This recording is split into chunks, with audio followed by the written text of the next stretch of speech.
నెల్లూరు జిల్లా కోవూరులోని వైసీపీ కార్యాలయంలో మత్స్యకార నాయకులు నిర్వహించిన ప్రెస్ మీట్లో Andhra Pradesh state fisheries cooperative society federation మాజీ చైర్మన్ కొండూరు అనిల్ బాబు మాట్లాడుతూ మత్స్యకారుల హక్కుల రక్షణ కోసం కావలి నియోజకవర్గం జువ్వలదిన్నెలో ముఖాముఖి సమావేశం నిర్వహించామని, గత నెల 12న నారా లోకేష్ సాగర్ డిఫెన్స్ అకాడమీకి శంకుస్థాపన చేసినప్పటి నుంచి మత్స్యకారులు తీవ్ర ఆందోళనలో ఉన్నారని తెలిపారు.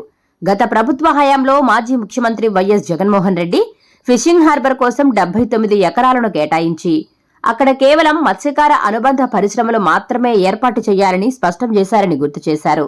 అయితే ప్రస్తుతం శంకుస్థాపన చేసిన సాగర్ డిఫెన్స్ అకాడమీ మత్స్యకార అనుబంధ పరిశ్రమ కాదని తాము బలంగా అనుమానిస్తున్నామని, కేవలం 2-3 రోజుల్లోనే హడావిడిగా శంకుస్థాపన చేయడం వెనుక కావలి ఎమ్మెల్యే కావ్యకృష్ణారెడ్డి, ఎమ్మెల్సీ బీదా రవిచంద్రల ప్రోత్సాహకం ఉండడం మత్స్యకారుల ప్రయోజనాలకు విఘాతం కలిగించడమేనని ఆయన మండిపడ్డారు. వైఎస్ఆర్ కాంగ్రెస్ పార్టీ అధినేత శ్రీ వైఎస్ జగన్మోహన్ రెడ్డి గారు మత్స్యకారులు ఎదుర్కొన్నటువంటి అనేక సమస్యల మీద, మత్స్యకారుల హక్కులు కాపాడేదానికోసం వారు నెల్లూరు జిల్లా కావలి నియోజకవర్గం జువ్వలదిన్నెకి రావడం, అక్కడ మత్స్యకార సోదరులందరితో కూడా ముఖాముఖి సమావేశం ఏర్పాటు చేసి మాకున్నటువంటి అనేక అనుమానాలకు, మాకున్నటువంటి అనేక సమస్యలకు జగన్మోహన్ రెడ్డి గారు గత ప్రభుత్వంలో ఎలాగైతే అండగా ఉన్నారో ఈ ప్రభుత్వంలో కూడా, రాబోయే ప్రభుత్వం కూడా జగన్మోహన్ రెడ్డి గారు అండగా ఉంటారని చెప్పి ఆనాడు సమావేశం ఏర్పాటు చేసి ఆనాడు స్పష్టమైన హామీ జగన్మోహన్ రెడ్డి గారు ఇవ్వడం జరిగింది. మీకు అందరికీ తెలుసు, గత మాసం 12వ తారీఖు నుంచి సాగర్ డిఫెన్స్ అకాడమీ శంకుస్థాపన జరిగిన రోజు నుంచి ఈ రోజు దాకా ఈ జిల్లాలో మత్స్యకార సోదరులు ఎన్ని సమస్యలు ఎదుర్కొంటున్నారో, అనేక సమస్యలు ఎదుర్కొంటున్నారని కూడా మీ అందరికీ కూడా తెలుసు. దాంట్లో భాగంగానే సాగర్ డిఫెన్స్ అకాడమీని తీసుకొచ్చి గత మాసం 12వ తారీఖున నారా లోకేష్ గారి చేతుల మీదుగా శంకుస్థాపన చేశారు. దాని మీద ఈ జిల్లాలో ఉన్నటువంటి పట్టపు మత్స్యకారులందరికీ కూడా అనేక అనుమానాలు ఉన్నాయి. హార్బర్కి స్థలం కేటాయించే రోజు 79 ఎకరాల స్థలం కేటాయించి కేవలం మత్స్యకార అనుబంధ పరిశ్రమలకు మాత్రమే ఈ స్థలాన్ని కేటాయిస్తామని చెప్పి ఆనాటి జగన్మోహన్ రెడ్డి గారి ప్రభుత్వం 2019-24లో శంకుస్థాపన చేసిన రోజు జగన్మోహన్ రెడ్డి గారు చెప్పడం జరిగింది. ఈ Sagar defence engineering private limited అనే కంపెనీ ఇది మాకు అనుబంధ పరిశ్రమ కాదు అన్నది మాకు అనుమానం ఒకటి. రెండవది, ఇది మాకు టెక్నాలజీ అందిస్తామని చెప్పి కల్లుబొలి మాటలు చెప్తున్నారు. ఏ విధంగా అందిస్తుంది? అక్కడ ఉన్నటువంటి స్థానిక మత్స్యకారులతో, బోర్డు యజమానులతో వాళ్ళందరితో కూర్చొని ఆ సాగర్ డిఫెన్స్ కంపెనీ ప్రతినిధులైనా సరే వచ్చి 1-2 సార్లు మాట్లాడి మత్స్యకార సోదరులను ఒప్పించి శంకుస్థాపన చేస్తుంటే ఎవరికి అనుమానం ఉండేది కాదు. 2-3 రోజుల్లోనే ఎక్కువ సమయం కూడా కేటాయించకుండా 2-3 రోజుల వ్యవధిలోనే వచ్చి నారా లోకేష్ గారి చేతుల మీదుగా శంకుస్థాపన చేయడం, దానికి అక్కడున్నటువంటి స్థానిక నాయకుడు కావ్యకృష్ణారెడ్డి, శాసనసభ్యుడు, శాసనమండలి సభ్యుడు బీదా రవిచంద్ర, వీళ్ళందరూ కూడా వారికి తోడ్పాటించడం చాలా దారుణమైన విషయం. మత్స్యకారుల గొంతుకని మీరు నొక్కాలని ప్రయత్నం చేస్తున్నారు. సాగర్ డిఫెన్స్ అకాడమీని జగన్మోహన్ గారు వచ్చిన రోజు కూడా స్పష్టంగా చెప్పడం జరిగింది. ప్రైవేట్ కంపెనీ మత్స్యకార అనుబంధ పరిశ్రమ తప్ప ఏ కంపెనీ అయినా కానీ అవసరమైతే పోర్టుల దగ్గర వేలాది ఎకరాలు ఖాళీగా ఉన్నాయి, అక్కడికి వెళ్ళి పెట్టుకుంటారు, తప్పకుండా అక్కడ పంపిస్తామని చెప్పి కూడా జగన్మోహన్ రెడ్డి గారు మా మత్స్యకార సోదరులందరికీ కూడా స్పష్టమైన హామీ ఇవ్వడం జరిగింది. వాటితో పూర్తిగా మా కాపుల వ్యవస్థ చేతిలో ఉంది. ఇది పూర్తిగా మా కాపులు మా చేతుల్లోనే వాళ్ళే దీన్ని పరిష్కరిస్తున్నారు. వాళ్ళ చేతుల్లోనే ఈ సమస్యని పరిష్కరింపజేయాలని చెప్పి కూడా ప్రభుత్వాలు అనుకుంటున్నాయి. మేము కూడా అదే మాట మీద కట్టుబడి ఉన్నాం. ఎందుకంటే మిగతా కులాల్లాగా పట్టపు కులం కాదు. పట్టపు కులానికి కొన్ని ఆచారాలు, కొన్ని కట్టుబాట్లు, కొన్ని వ్యవస్థలు. కాపులు వ్యవస్థ అత్యంత ఇది పటిష్టమైనది కాపుల వ్యవస్థ. దాంట్లో ఒక కాపు నిర్ణయం తీసుకున్నాడంటే ఇక్కడున్న వాళ్ళు ఎవరైనా కూడా ఆయన మాటకి కట్టుబడి ఉండాల్సింది. అది మా పట్టపురంలో ఉన్నటువంటి గొప్ప దార్శనికత. పట్టపు కులంలో కాపు పట్టాభిషేకం అంటే ఒక రాజు పట్టాభిషేకం లాగా. ఈ రోజు కూడా అనేక గ్రామాల్లో గుర్రాల మీద ఊరేగింపు, గ్రామం అంతా ఊరేగింపు చేసి కాపు పట్టాభిషేకం జరుగుతుంది. అది ఒక గ్రామ మహోత్సవం, పట్టాభిషేక మహోత్సవం. కాబట్టి ఆ కాపుల చేతిలో ఉన్నప్పుడు మేము ఏ పార్టీ, రాజకీయ పార్టీలకు సంబంధించిన వాళ్ళమైనా కూడా దీని మీద మేము ఎక్కువ మాట్లాడుకోం.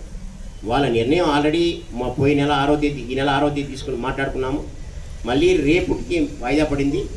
రేపు తుది తీర్పు వస్తుందని మేమందరం కూడా మీలాగే పత్రికా విలేకరులాగే మేము కూడా ఎదురు చూస్తున్నాం. మంచి నిర్ణయం రాబోతుంది. కాపుల వ్యవస్థ ఇంకా పటిష్టం కావాలని చెప్పి ఇప్పుడు చదువుకున్నటువంటి విద్యార్థులు, మేధావులు, పట్టపు సామాజికంలోని NGOs అందరూ కూడా కోరుకుంటున్నాం. ఎందుకంటే అది పటిష్టంగా ఉన్నప్పుడు మనం అందరం బలవంతంగా ఉంటామని చెప్పి కూడా ఈ సందర్భంగా మీ ద్వారా అందరికి తెలియజేస్తున్నాం. కాబట్టి ఇది కాపుల చేతిలో ఉంది. కాపులు తుది తీర్పు 22వ తారీఖున చాకచల్ల పెద్ద పట్టపాలెంలో మీటింగ్ ఏర్పాటు చేయడం జరిగింది. ఖచ్చితంగా ఆ మీటింగ్లో తుది తీర్పు రాబోవచ్చు, వస్తుంది, మంచి తీర్పు వస్తుంది. కాబట్టి దీంట్లో రాజకీయాలు ఉన్నారా లేరా, డిపార్ట్మెంట్ ఉన్నాయా లేవా అనేది మొత్తం మా కాపులే చూస్తున్నారు. కాకపోతే ఆ రోజు ప్రభుత్వంలో FIR కట్టిన బోట్లు పెట్రోలింగ్ కోసం మా మత్స్యకార సోదరులు అడిగితే ఇవ్వనటువంటి బోట్లు వెళ్ళిపోతూ ఉంటే పోలీసులు చూస్తూ ఉన్నారు కదా. దీని వెనకాల ఎవరు కుట్రదారులు అనేది తెలియాలి. అంతేగాని కాపుల వ్యవస్థ అన్నింటినీ క్షుణ్ణంగా పరిశీలిస్తుంది. 164 గ్రామాల కాపులు రేపు చాకచల్ల పెద్దపాటెంలో 22వ తారీఖున మీటింగ్ ఏర్పాటు చేయడం జరిగింది. ఆ మీటింగ్లో ఖచ్చితంగా తుది తీర్పు రాబోతుంది. ఇది ప్రభుత్వాలకి ఎవరికైనా కానీ ఒక గుణపాఠం అవబోతుందని చెప్పి కూడా ఈ సందర్భంగా తెలియజేస్తుంది. Thank you. జగన్మోహన్ రెడ్డి గారు కేవలం హార్బర్ నిర్మాణం కాకుండా ఆనాడు కరోనా సమయంలో ఈ మత్స్యకారులు వలసలకు వెళ్ళిపోతే మ్యాంగ్లూర్, పాండిచేరి, గుజరాత్లో ఇరుక్కుంటే ప్రత్యేకంగా ఒక బృందాన్ని వేసి ఆ మత్స్యకార సోదరులందరినీ కూడా తీసుకొచ్చి వాళ్ళ క్వారంటైన్లో పెట్టి 14 రోజులు వాళ్ళకి అన్ని వసతులు ఏర్పాటు చేసి వాళ్ళని తీసుకెళ్ళి మళ్ళీ ప్రతి ఇంట్లో దింపినటువంటి గొప్ప నాయకుడు జగన్మోహన్ రెడ్డి గారు, ఆనాటి ప్రభుత్వం వైఎస్ఆర్ కాంగ్రెస్. రెండవది, మా మత్స్యకార సోదరులు శ్రీకాకుళం వాళ్ళు పాకిస్తాన్లో బార్డర్ దాటిపోయి పాకిస్తాన్లో ఇరుక్కొని ఉంటే మీ ప్రభుత్వం ఏమి చేయలేకపోతే వాళ్ళ చిత్తశుద్ధితో 6 మాసాల్లోపే, ప్రభుత్వం వచ్చిన 6 మాసాల్లోపే వాళ్ళని తీసుకొచ్చి నేరుగా సీఎం కార్యాలయంలో జగన్మోహన్ రెడ్డి గారు ముందు కూర్చోబెట్టి వాళ్ళని అక్కడ జైల్లోని తీసుకొచ్చి రావడమే కాకుండా వాళ్ళ ఇంటికి వెళ్ళేటప్పుడు ప్రతి ఒక్కరి చేతుల్లో 5 లక్షల రూపాయలు చెక్ చేతిలో పెట్టి వాళ్ళ ఇంట్లో తిప్పినటువంటి గొప్ప ప్రభుత్వం, గొప్ప నాయకుడు మా జగన్మోహన్ రెడ్డి గారు. ఒకటా రెండా, ఈ జిల్లాలో ఎప్పుడు ఏ రిజర్వేషన్ బీసీకి వచ్చినా కేవలం యాదవ్ గౌడ్లు మాత్రమే పరిపాలించారు ఈ జిల్లాలో. అట్లాంటిది జిల్లా పరిషత్ వైస్ చైర్మన్ మా పట్టపు సామాజిక వర్గం మా సోదరికి ఇస్తే ఆమె ఈరోజు పార్టీ మారిపోయిండొచ్చు. ఇచ్చినటువంటి గొప్ప నాయకుడు మా జగన్మోహన్ రెడ్డి గారు. పట్టపు కులానికి, మత్స్యకార సామాజిక వర్గానికి ఇంకే ఈ రాష్ట్రంలో కాదు కదా, బహుశా ఇంకే భవిష్యత్తులో కూడా అంత గొప్పగా చేసినటువంటి నాయకుడు దొరకడం చెప్పి కూడా ఈ సందర్భంగా తెలియజేస్తున్నాను. దాదాపు 3,000 చిల్లర కోట్లు పెట్టి హార్బర్లో ఫిష్ ల్యాండింగ్ సెంటర్స్ కట్టాలని ఒకేసారి టెండర్లు పిలిచినటువంటి గొప్ప నాయకుడు జగన్మోహన్ రెడ్డి గారు. ఆయన విమర్శించే స్థాయి మీది. మీకు చిత్తశుద్ధి ఉంటే ఈరోజేం చెప్తున్నా, పట్టపు కార్పొరేషన్ మా నాయకుడు జగన్మోహన్ రెడ్డి గారు అనౌన్స్ చేశారు. ప్రభుత్వం వచ్చిన 90 రోజుల్లోనే పట్టపు కార్పొరేషన్ ఏర్పాటు చేస్తున్నారు. మీకు చిత్తశుద్ధి ఉంటే మీరు ఇప్పుడే పట్టపు కార్పొరేషన్ ఏర్పాటు చేయండి, ఇదే 90 రోజులు టైం తీసుకొని. రెండోది, మీకు చిత్తశుద్ధి ఉంటే ప్రధానమంత్రి మత్స్య సంపద యోజన కింద ఇక్కడ బీసీలు అయిపోయి 40% సబ్సిడీతోనే మేము కాలయాపన చేస్తున్నాం. మిగతా రాష్ట్రాల్లో ఎస్సీ సామాజిక వర్గాలు, ఎస్టీలో ఉన్న పట్టపు ఫిషర్మెన్స్ని 60% సబ్సిడీ ఇస్తున్నారు. వాళ్ళకి ఎలా అయితే ఇస్తున్నా 60% మాకు కూడా 60% వచ్చేటట్టు మీ ప్రభుత్వం కేంద్రంలోనూ రాష్ట్రంలోనూ ఉంది. కాబట్టి మీ ప్రభుత్వంతో మాట్లాడి ఈ 60% సబ్సిడీ వచ్చేటట్టు చేయమని చెప్పి కూడా ఈ యొక్క కూటమి ప్రభుత్వంలోని నాయకులందరినీ కూడా తెలియజేస్తున్నాను. బీదారావు చంద్ర గారి ప్రసంగంలో ఆయన 1కి 2 సార్లు 3 సార్లు ప్రెస్ మీట్ పెట్టారు. ఆయన ఏం చెప్తాడు, మత్స్యకారుల కోసం చేసింది ఏమీ లేదు జగన్మోహన్ రెడ్డి గారి ప్రభుత్వం అంటారు. ఈ రాష్ట్రంలో, ఈ దేశానికి స్వతంత్రం వచ్చి 79 ఏళ్ళు పూర్తవుతుంది. 79 ఏళ్లలో ఈ రాష్ట్రానికి ముఖ్యమంత్రి అనేక మంది పనిచేశారు. ఒక్క ముఖ్యమంత్రి కూడా ఒక్క హార్బర్ నిర్మించలేదు ఈ రాష్ట్రంలో. ఈ రాష్ట్రంలో 10 హార్బర్లు శంకుస్థాపన చేసి పురోగతి సాగించినటువంటి గొప్ప ముఖ్యమంత్రి జగన్మోహన్ రెడ్డి గారు. జగన్మోహన్ రెడ్డి గారి మీద మీరు మాట్లాడతారా? బ్రూ లిబరేషన్ స్కీమ్లో మేము వాళ్ళు ఇచ్చాం subsidy. Bru liberation scheme central government scheme. ఆనాటి కాంగ్రెస్ ప్రభుత్వం, రాజశేఖర్ గారి ప్రభుత్వం, మన్మోహన్ సింగ్ గారి ప్రభుత్వం బ్లూ రివల్యూషన్ స్కీమ్ తీసుకొచ్చి 60% సెంట్రల్ గవర్నమెంట్ స్కీమ్ సబ్సిడీ ఇచ్చింది. 30% స్టేట్ గవర్నమెంట్ సబ్సిడీతో స్కీమ్ ఇంప్లిమెంట్ చేశాం. ఈనాటి బీజేపీ ప్రభుత్వం ప్రధానమంత్రి మత్స్య సంపద యోజన స్కీమ్ తీసుకొచ్చి కేవలం 14%, 16% మాత్రమే సబ్సిడీ ఇచ్చింది కేంద్ర ప్రభుత్వం. 24% సబ్సిడీతో, 40% సబ్సిడీతో 2020 నుంచి ఈ పిఎంఎంఎస్ఎస్సి స్కీమ్ అమల్లో ఉంది. కాకపోతే బ్లూ లిబరేషన్ 90% స్కీమ్లు వచ్చాయి కాబట్టి, ఇప్పుడు 40% స్కీమ్లు వచ్చాయి కాబట్టి మత్స్యకార సోదరులు ఎవరు కూడా అప్లై చేసుకోలేదు దానికి స్కీమ్కి. ఈ స్కీమ్ ప్రతి గవర్నమెంట్లో ఉంది. ఈరోజు మీరు 2 ఏళ్ళు అయింది, 2 ఏళ్ళు కాబోతుంది. ఈ 2 ఏళ్లలో మీరు ఇచ్చినటువంటి స్కీమ్ ఏమున్నాయి? ఇదే ప్రధానమంత్రి మత్స్య సంపద యోజన కింద కదా మీరు 40% సబ్సిడీగా ఇచ్చింది. ఈ స్కీమ్ మా దగ్గర కూడా ఉంది, మా ప్రభుత్వంలో కూడా ఉండింది. ఆనాడు నేనే రాష్ట్ర ఆఫ్కాప్ చైర్మన్గా పనిచేశాను. అనేక సార్లు సెంట్రల్ గవర్నమెంట్కి లెటర్లు పెట్టాం. మేము బ్లూ రెవల్యూషన్ స్కీమ్లో 90% సబ్సిడీతో ఇచ్చాం. ఈనాటి ప్రభుత్వంలో మేము 40% సబ్సిడీతో మేము ముందుకు పోలేకపోతున్నాం, ఇంప్లిమెంట్ కావట్లేదని చెప్పి అనేక సార్లు మొరపెట్టుకున్నాం. సెంట్రల్ గవర్నమెంట్కి అనేక లెటర్లు రాశాం మేము, ఆఫ్కాప్ నుంచి, ఫిషరీస్ డిపార్ట్మెంట్ నుంచి. ఈరోజు కూడా ప్రధానమంత్రి మత్స్య సంపద యోజన స్కీమ్ మాత్రమే ఇంప్లిమెంట్ అవుతుంది. మీరేమి సొంతంగా వచ్చి కొత్తగా స్కీమ్ పెట్టింది ఏం లేదే. మీరు వచ్చి 18-19 నెలల్లో మీరు వచ్చింది అదనంగా ఇచ్చిన స్కీమ్లు ఏం లేవు. 22 నెలల్లో రూల్ రెవల్యూషన్ స్కీము ఆనాటి కాంగ్రెస్ ప్రభుత్వం తీసుకొచ్చింది. 90% సబ్సిడీతో పరికరాలు ఇచ్చినటువంటి గొప్ప ప్రభుత్వం ఆనాటి కాంగ్రెస్ ప్రభుత్వం. ప్రధానమంత్రి మత్స్య సంపద యోజన పెట్టి స్కీములు సబ్సిడీ తగ్గించి మొత్తానికి ఒకటే చేశారు. ఈ దేశంలో చాలామంది తెలియని విషయం ఏంటంటే మత్స్యకారులు అందరూ బీసీలో ఉండరు. ఎక్కువ రాష్ట్రాల్లో మత్స్యకారులు ఎస్సీలో, ఎస్టీలో ఉంటారు. దౌర్భాగ్యం ఏంటంటే మన ఈ ఆంధ్ర రాష్ట్రంలో, తమిళనాడులో కొన్ని ప్రాంతాల్లో మాత్రమే బీసీలు గాను, ఎంబీసీలు గాను మిగిలిపోయాం. కాబట్టి ఈ రోజు కూడా ప్రధానమంత్రి మత్స్య సంపద యోజన స్కీమ్ కింద 60% సబ్సిడీతో వాళ్ళకి ఇంప్లిమెంట్ అవుతుంది. ఎస్సీలకి, బీసీలు కాబట్టి 40% స్కీమ్తో ఇంప్లిమెంట్ అవుతుంది. మీరు చిత్తశుద్ధి ఉంటే ప్రభుత్వంతో మాట్లాడి, మీ ప్రభుత్వమే కదా భారతీయ జనతా పార్టీ ప్రభుత్వం, మీ ప్రభుత్వమే కదా రాష్ట్ర ప్రభుత్వం, మాట్లాడి దాన్ని 60% చేయించండి. బీదారావు చంద్ర గారు 60% చేసి ఇంప్లిమెంట్ చేయండి ఈ స్కీమ్ని. ఎవరు వద్దన్నారు మిమ్మల్ని ఇంప్లిమెంట్ చేస్తానంటే? ప్రధానమంత్రి మత్స్య సంపద యోజన స్కీమ్ ఒకటే ఉంది ఈరోజు ఈ రాష్ట్రంలో మత్స్యకారుల కోసం. దాన్ని ఇంప్లిమెంట్ చేయాలంటే మీరు సబ్సిడీ పెంచమని చెప్పి అడగండి.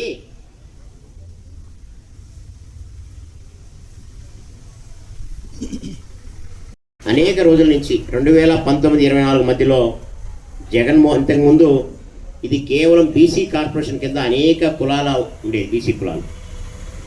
జగన్మోహన్ రెడ్డి గారు దాన్ని విస్తరించి 56 కార్పొరేషన్లు చేసి అందరికీ కార్పొరేషన్ చైర్మన్లు, డైరెక్టర్లు, వారికి విధి విధానాలు అన్నీ కూడా రూపకల్పన చేసినారు. ఆ రోజు మత్స్యకార కులాల్లో ఉన్నటువంటి 14 ఉప కులాల్లో కొన్నింటిని డివైడ్ చేసి కొన్ని కార్పొరేషన్ ఏర్పాటు చేయడం జరిగింది. మత్స్యకార కార్పొరేషన్లో నెయ్యిలి, జాలరి, వాడబలిజ, పట్టపు 4 కులాలు కలిపి మత్స్యకార కార్పొరేషన్ ఉన్నాయి. దాంట్లో మేము ఆ రోజు నుంచి కూడా పట్టపు కార్పొరేషన్ని ప్రత్యేకంగా ఏర్పాటు చేయమని చెప్పి ఆ రోజు కూడా నెల్లూరు జిల్లాలో ఉన్నటువంటి ఆనాటి స్థానిక శాసనసభ్యులు అందరితో కూడా మొరపెట్టుకోవడం జరిగింది. వాళ్ళందరూ కూడా సానుకూలంగా స్పందించి 1-2 సార్లు జగన్మోహన్ రెడ్డి గారి దృష్టికి తీసుకెళ్ళి చెప్పడం కూడా జరిగింది. ఇప్పుడే కదా 56 చేసాం, వెంటనే మళ్ళీ పెంచడం స్టార్ట్ చేస్తే మళ్ళీ ఇంకా ఎక్కువ పెరుగుతాయనే ఉద్దేశంతో దాన్ని అలా ఆపి మొన్న 15వ తారీఖున జువల్జీకి జగన్మోహన్ రెడ్డి గారు వచ్చిన రోజు స్పష్టమైన హామీ ఇవ్వడం జరిగింది. మన ప్రభుత్వం అధికారంలో వచ్చిన 90 రోజుల్లోనే పట్టపు కార్పొరేషన్ ఏర్పాటు చేస్తాను, తప్పకుండా ఏర్పాటు చేస్తానని చెప్పి స్పష్టమైన హామీ ఇవ్వడం జరిగింది. దానికి సహకరించినటువంటి స్థానిక ఇన్ఛార్జీలకు, జగన్మోహన్ రెడ్డి గారికి శిరస్సు వంచి మత్స్యకార పట్టపు సామాజిక వర్గం అందరి తరపున హృదయపూర్వకమైనటువంటి వారికి కృతజ్ఞతలు శిరస్సు వంచి పాదాభంగం చేస్తున్నాం. ఎందుకంటే పట్టపు కార్పొరేషన్ ఏర్పాటు చేయడం, తద్వారా రాబోయే రోజుల్లో నిధులు, ఆ నిధుల ద్వారానే సామాజికంలో ఉన్నటువంటి వలలు కానీ, తెప్పలు కానీ కొన్ని సబ్సిడీ ద్వారా ఇవ్వాల్సినటువంటి ఆవశ్యకత ఉంటుంది. కాబట్టి కార్పొరేషన్ ఏర్పాటు చేయడం అంటే ఒక ప్రత్యేకమైన గుర్తింపు పట్టపు సామాజిక వర్గానికి. మేము వాస్తవంగా పట్టపు సామాజిక వర్గానికి ఈ పక్క ఉన్నటువంటి మత్స్యకారులతో మాకు ఎవరికి కూడా సంబంధాలు ఉండవు, తక్కువ సంబంధాలు ఉంటాయి. మాకు తమిళనాడు మత్స్యకారులతోనే మాకు సంబంధాలు ఎక్కువ. మా వ్యవస్థ, కాపుల వ్యవస్థ, మా తుండోర, మాకు అన్నిటికీ కూడా మా కాపులకి ఎక్కువ ప్రాధాన్యత ఉంటుంది మా గ్రామాల్లో. ఎందుకంటే తమిళనాడులో ఉన్నటువంటి ఆచారాలే మాకు ఉంటాయి. కాబట్టి మమ్మల్ని ప్రత్యేకంగా గుర్తించమని చెప్పి జగన్మోహన్ రెడ్డి గారిని కోరాం. ఆ కోరిన దాంట్లో ప్రత్యేకించి పెద్దలు ప్రసన్న కుమార్ రెడ్డి గారు, రామిరెడ్డి ప్రతాప్ కుమార్ రెడ్డి గారు, కాకాని గోవర్ధన్ రెడ్డి గారు, మేరీ మురళి గారు, క్లివేటి సంజీవయ్య గారు, అలాగే దీన్ని అనేక సార్లు సీఎం గారు జగన్మోహన్ రెడ్డి గారు దృష్టికి తీసుకెళ్ళినప్పుడు ప్రతిసారి కూడా మా కులానికి సహకరించినటువంటి పోలిపోయిన అనిల్ కుమార్ యాదవ్ గారికి కూడా ప్రత్యేకించి ధన్యవాదాలు తెలియజేస్తున్నాం. ఎప్పటికి కూడా ఈ కార్పొరేషన్ ఏర్పాటు చేస్తే మంచిదనేది అందరి అభిప్రాయం. ఇంకా కూడా 3 ఏళ్ళు వెయిట్ చేయాలన్నా, లేకపోతే ఈ కూటమి ప్రభుత్వానికి ఏమైనా చిత్తశుద్ధి ఉంది, వీళ్ళే ఏమైనా ఏర్పాటు చేస్తారా? మేము చెప్పాము కాబట్టి వాళ్ళు ఏర్పాటు చేస్తుంటారు. మామూలుగా జగన్మోహన్ రెడ్డి గారు మాట ఇస్తే వాళ్ళు ముందుగా వచ్చి చేస్తుంటారు. అలా ఏమైనా చేస్తారా చూడాలా. తర్వాత ఈ మధ్యకాలంలో చాలామంది తెలుగుదేశం పార్టీకి సంబంధించినటువంటి పెద్ద నాయకులు ఉన్న దగ్గర నుంచి జోల్దేని హార్బర్ శాంక్షన్ అయింది, శంకుస్థాపన చేసింది 2020-21-11-2020. ఆ రోజు నుంచి కూడా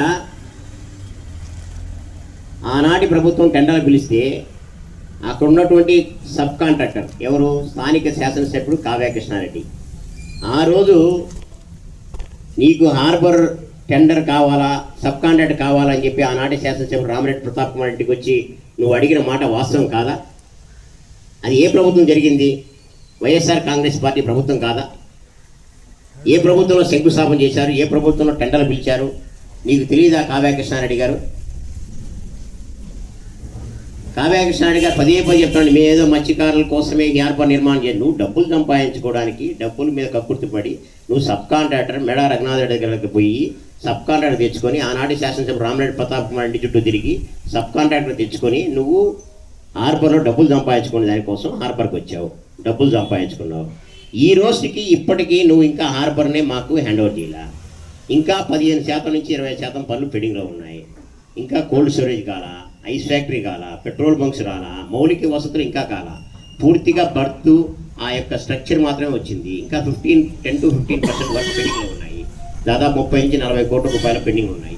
అవన్నీ పూర్తి చేసి మాకు హ్యాండ్ ఓవర్ చేయకుండానే మళ్ళీ మీ నాయకుడు లోకేష్ గారితో కలిసి వచ్చి నువ్వు సాగర్ డిఫెన్స్ అకాడమీ శంకుస్థాపన చేసి దీంట్లో ఉన్నటువంటి 29 ఎకరాల పొలాన్ని నువ్వు వాళ్ళకి కేటాయించారు.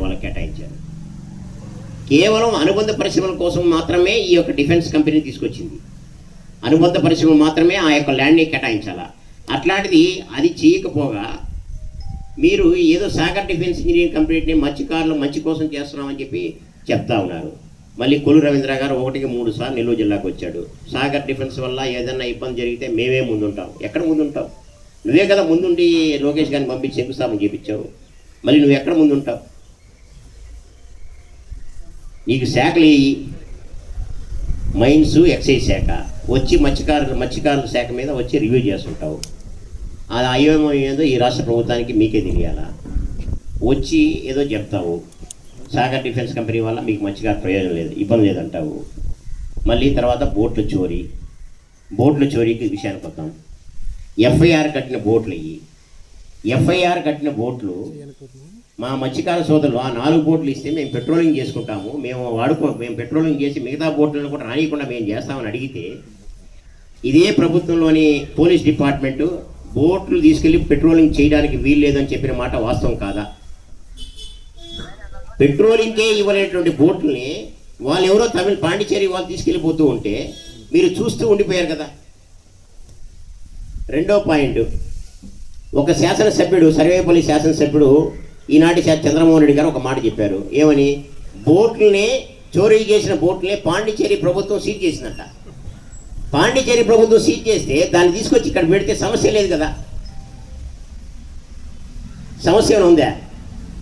అంటే మీరు మత్స్యకార సోదరుల్ని అంటే మీరు ఏమనుకుంటున్నారు? అంటే అందరూ తెలివి తక్కువ వాళ్ళు, వీళ్ళు మనం ఏమి చెప్తే అది వింటారనుకుంటారు. ఇది నాకు అర్థం కాదు. చంద్రమోహన్ రెడ్డి గారు మిమ్మల్ని అదే సర్వేపల్లే కదా 5 సార్లు ఓడించింది. అక్కడున్న మత్స్యకార సోదరులే కదా నేను ఓటమి కారకులు. మరి ఇంకా మభ్యపెట్టి మాయమాటలు చెప్పాలంటే ఎలా కుదురుతుంది? మీరు పాండిచ్చేరి గవర్నమెంట్ సీజ్ చేసినటువంటి బోట్లని అక్కడ సీజ్ చేయగలిగిన సత్తా ఉన్న వాళ్ళు మీరు ఆ బోట్లు ఇక్కడ తీసుకురాలేరా? తీసుకొచ్చి జోదిన హార్బర్లో పెడితే మా సమస్య పరిష్కారం అయిపోద్ది కదా. మా మత్స్యకార సోదరుల మధ్య ఇంత గందరగోళాల పరిస్థితి ఉండదు కదా. తీసుకొచ్చి ఇక్కడే పెట్టండి, సమస్య తీరిపోతుంది. కొల్లు రవీంద్ర గారు వస్తారు, ఆ బోట్లు బదులు మేము వేరే బోట్లు పెట్రోలింగ్ కోసం 4 బోట్లు కేటాయిస్తాము, 3 బోట్లు కేటాయిస్తాము, 2 బోట్లు కేటాయిస్తాము. అసలు నువ్వు ఎవరయ్యా ఈయన చెప్పేదానికి? నువ్వు కాదు కదా మత్స్యశాఖ మంత్రి. మత్స్యశాఖ మంత్రి కదా వచ్చి చెప్పాలా? నువ్వు వచ్చి చెప్తావు. Please subscribe SS News AP.